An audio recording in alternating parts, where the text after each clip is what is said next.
Europe 1. Et elle a une donc la situation qui reste extrêmement tendue en Martinique. De nouvelles violences ont éclaté sur l'île malgré l'instauration d'un couvre-feu et l'interdiction de manifester. Les habitants protestent depuis septembre contre la vie chère, mais les pillages ou encore les incendies volontaires se multiplient. 3 personnes sont décédées en marge des violences, pas moins de 30 policiers et gendarmes ont été blessés.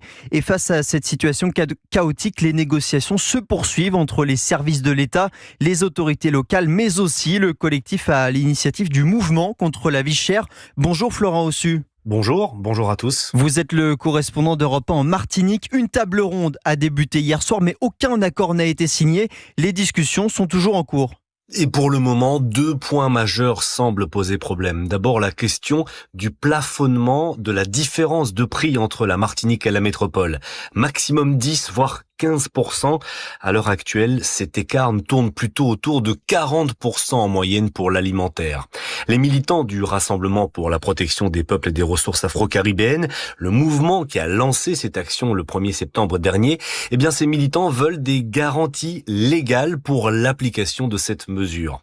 Le second point délicat à traiter concerne le nombre de produits qui verront ainsi leur prix encadré et surtout baisser. L'idée au départ était de bloquer une liste d'environ 4000 articles dits de première nécessité, mais les négociations continuent pour agrandir au maximum cette fameuse liste.